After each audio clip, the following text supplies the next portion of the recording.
네, 안녕하세요. 리히트 책방의 리히트입니다.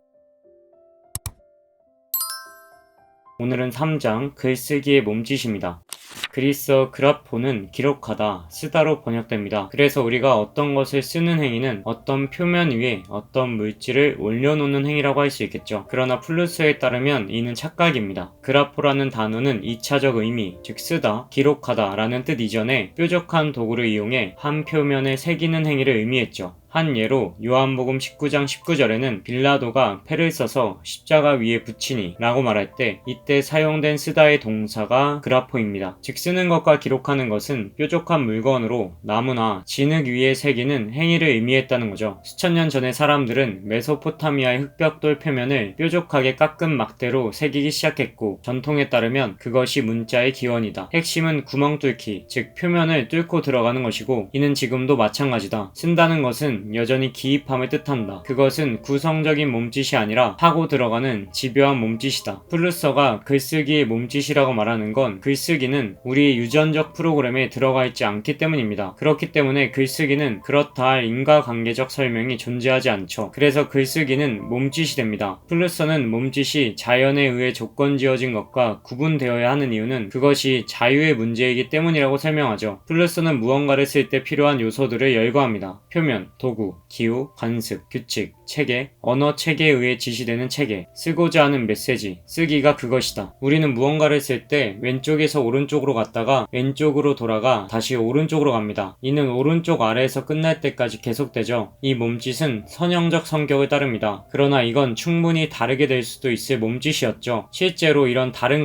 가능성들은 상형 문자, 중국의 문자 또는 우리나라에서 실현되었습니다. 즉 이 선형적인 몸짓은 우발적인 선형성, 역사적 우연의 산물인 셈이죠. 그러나 플루스는 만약 그것을 다르게 쓰고자 제안한다면 그것은 세계 내에서 우리의 존재 양식을 바꾸는 것이나 마찬가지라고 말합니다. 이후 플루스는 곧장 타자기를 언급합니다. 왜냐하면 이 타자기는 20세기 서구의 실존을 전체적 차원에서 구체화한 것이라고 말하죠. 왜냐하면 타자기는 왼쪽에서 오른쪽으로 진행하고 건너뛰고 가장자리에 도달하면 벨소리를 내지만 또한 그 자판들의 알파벳 기호를 저장하고 있기 때문입니다. 그렇기 때문에 플루스는 타자기에 대한 현상학적 분석은 훌륭한 자기 이해 방법일 것이라고 말하죠. 또 이 타자기는 손을 쓰는 것보다 빠르게 자신의 생각을 기입할 수 있습니다. 즉 힘이 덜 든다는 거죠. 그렇기 때문에 타자기로 쓴다는 건 만연필, 분필 또는 연필로 쓰는 것보다 더 공공연한 형태의 생각이라고 할 수 있습니다. 즉 그것은 쓰기의 가장 전형적인 몸짓이죠. 널리 퍼져 있는 한 가지 오해는 타자기가 이 몸짓의 자유를 제한한다는 생각이다. 타자기를 쓰면 만연필로 쓸 때보다 더 자유롭다. 힘을 덜 들이면서 빠르게 글을 쓸 수 있어서만이 아니라 타자기가 만년필보다 쓰는 몸짓의 규칙을 어기는 것을 더 잘 허용해주기 때문이고 정확히 말해서 타자기가 이 규칙을 눈에 띄게 만들기 때문이다. 우리는 타자기를 통해 자신의 생각을 글로 풀어냅니다. 즉 우리는 어떤 사람이 글 쓴 것을 보고 그의 생각을 볼 수 있다고 말하죠. 글을 쓰는 사람은 뭔가를 표출합니다. 즉 그 사람은 타자기를 통해 내부로부터 무엇인가를 밀어낸다라고 말할 수 있겠죠. 그러나 생각이라는 건 단어로 표현되기 이전에는 하나의 가상성에 불과합니다. 다시 말해서 그건 그 무엇도 아닌 어떤 것일 뿐이죠. 글을 쓴다는 건 이 가상성이 언어의 표충을 뚫고 밖으로 표출되려고 하는 것과 같습니다. 이때 이 가상성은 우리가 평소 자주 사용하는 언어의 구조에 부딪히게 되죠. 플루스는 이런 관점에서 어리석은 평론과 똑똑한 평론을 구분합니다. 어리석은 평론은 그는 무엇을 말하려 하는가를 묻고 똑똑한 평론은 어떤 장애물을 뚫고서 그는 방금 말한 것을 말했는가 라고 묻죠. 우리는 언어 안에 있기 때문에 언어를 벗어나서는 어떤 것도 불가능합니다. 언어는 우리가 태어나기 이전부터 우리에 앞서 있고 우리는 자라면서 언어 속으로 편입되죠. 언어는 특유의 리듬과 형태의 규칙과 관련되어 있습니다. 즉 언어는 우리가 표현하려는 가상성에 반항하면서 자기들의 특정한 구조를 강요하는 거죠. 그래서 플루스는 글쓰기에 관한 것이라면 저항에 대한 서술로 시작해야만 한다고 말합니다. 나의 기억 속에는 단어들이 있다. 그것들은 표출해야 할 가상성을 빨아들이고 그것에 타자기로 칠 수 있는 형태를 부여하기 위한 도구에 불과한 것이 아니다. 단어들은 진동하는 단위들이고 자체의 삶을 갖는다. 그것들은 자체의 리듬과 하모니와 멜로디를 갖는다. 그것들은 그 뿌리 속의 전체 역사에 아주 오랜 지혜를 감추고 있는 나는 그 역사의 유산이다. 그것들은 내포된 의미의 매개 변수 전체를 반영한다. 나는 내 기억 속에 있는 단어들 중에서 표출하려는 가상성에 들어맞는 것을 임의로 선택할 수 없다. 나는 우선 그것을 들어봐야 한다. 언어들은 나를 지배하고 나를 프로그래밍하고 나를 초월한다. 왜냐하면 각각의 언어는 나에게 행사하는 이러한 지배를 인정하지 않고서는 나는 글을 쓸 수 없다. 나아가서 그것은 글 쓰는 몸짓에 대한 내 결정의 근원에 있다.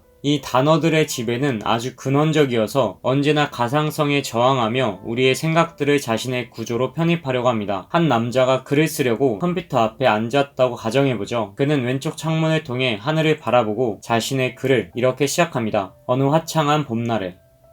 이 문장은 그가 생각한 무엇을 정확하게 표현한 것이 아니라 그 남자보다 선지하고 있는 언어의 구조가 그의 가상성에 저항하며 자신의 체계를 강요한 결과라고 할 수 있겠죠. 다시 말해서 그의 가상성이 언어의 구조로 편입되는 순간 그의 글은 상투적으로 변한다는 겁니다. 단어의 흐름 속으로 가라앉는 것, 그 흐름을 내면으로부터 손가락을 통해 타자기 자판을 거쳐 종이 위로 흘러가게 하는 것. 그래서 단어의 모든 음악적인 아름다움을 그 함축의 풍부함과 그것을 만들어낸 여러 세대의 지혜를 찬미하는 것은 멋진 일이다. 그러나 이 흐름 속에서 나는 길을 잃고 타자기로 타자되기를 재촉하는 가상성은 해체된다. 다시 한번 글쓰기란 단어의 주술적인 힘에 자신을 맡기고 그러면서도 이 몸짓에 대한 일정한 통제를 유지하는 것이다. 이 글쓰기는 말하는 것과는 다릅니다. 단어들은 말하는 사람에게 발음의 규칙을 부과하고 그 사람이 단어들을 발음하면 그것들은 소리를 내는 몸과 공기 중에 진동이 되죠. 이건 글쓰기의 선형성과는 다른 선형성입니다. 그러나 글쓰기는 가상성 속에서 버티고 있는 단어와 나 사이의 변증법이죠. 이 가상성과 언어의 구조 사이를 가로지르는 것이 플루서가 말하는 글쓰기의 몸짓입니다. 그리고 이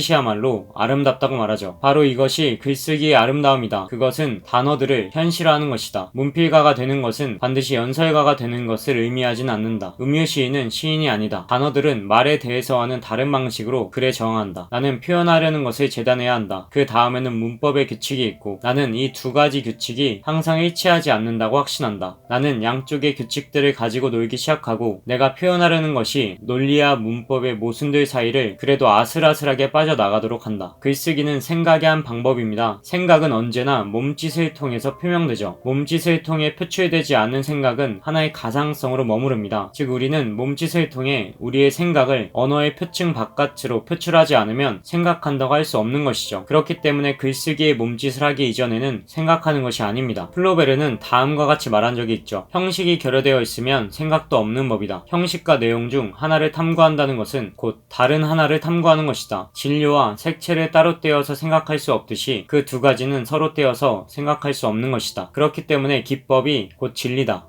우리의 언어는 윤곽이 분명하고 정확한데 비하여 우리의 생각은 모호하고 엉클어져 있으며 포착하기 어려운 것이고 보니 작품의 조형 그 자체가 점점 더 불가능해진다. 그렇기 때문에 글을 쓰는 몸짓에서의 문제는 문체 그 자체입니다. 자기 생각을 말할 수 없다는 건 생각하지 않았다는 의미이죠. 문체 그것이 그 사람이다. 그러나 현대에서는 글쓰기가 고대의 몸짓이 되려고 합니다. TV는 활자를 보여주지 않죠. 사람들은 점점 글자 없이 배우기 시작했습니다. 이제 이런 의미에서 사람들은 다시 문맹이 된다고 할 수 있죠. 우리는 글로 쓰인 것을 통해서 생각하는 법을 배웠지만 이제 사람들은 더 이상 생각하지 않습니다. 왜냐하면 활자를 읽는 행위는 효율적이지 않은 몸짓이 되어버리기 때문이죠. 책을 읽더라도 활자가 없는 것, 즉 많은 생각이 필요하지 않은 책들이 유행합니다. 책을 만드는 책은 점점 잊혀지고 있고 책은 더 이상 카프카가 말했던 것처럼 얼어붙은 바다를 깨는 도끼와 같은 것이 아니라 가슴을 울리는 심장을 자극하는 용도가 되어버렸죠. 그리고 모든 사람이 작가가 되었습니다. 글쓰기의 몸짓은 더는 특별한 몸짓이 아니죠. 글쓰기의 몸짓의 인플레이션이 글쓰는 몸짓의 가치를 떨어뜨렸습니다. 그리고 이제는 단어들보다 비디오의 형태로 아날로그 및 디지털 모양과 프로그램으로 다차원적 기호 체계로 사유해야 하죠. 쓰기는 효율적이지 않습니다. 그리고 실존의 표현으로도 유용하지 않죠. 플루서는 우리가 이를 인정하고 초등학교 교육 프로그램에서 그것으로부터 결론을 이끌어내야 할 시간이라고 말하죠. 그러나 이 모든 것이 사실일지라도 글쓰는 몸짓이 단선적이고 한심할 정도로 1차원적인 것이란 걸 알지라도 글을 쓰는 이들은 이 빈곤을 느끼지 못합니다. 그러나 이 몸짓은 다른 사람들에게 정보를 준다거나 집단적 기억을 풍요롭게 하는 것은 아니죠. 그래서 이 글쓰기의 몸짓은 부조리해집니다. 그 몸짓이 의미를 잃었기 때문이죠. 존재론과 의무론이 사라진 글쓰기의 몸짓은 부조리해집니다. 더 이상 그 몸짓에서 의미를 찾을 수 없기 때문이죠. 그러나 플루서는 다음과 같은 말을 하며 이 장을 끝냅니다. 그들은 쓰지 않고서는 잘 살 수가 없다. 글쓰기가 없으면 그들의 삶은 별 의미가 없기 때문이다. 이 고풍스러운 인간들에게는 이 말이 들어맞는다. 글쓰기는 꼭 필요하다. 삶은 그렇지 않다.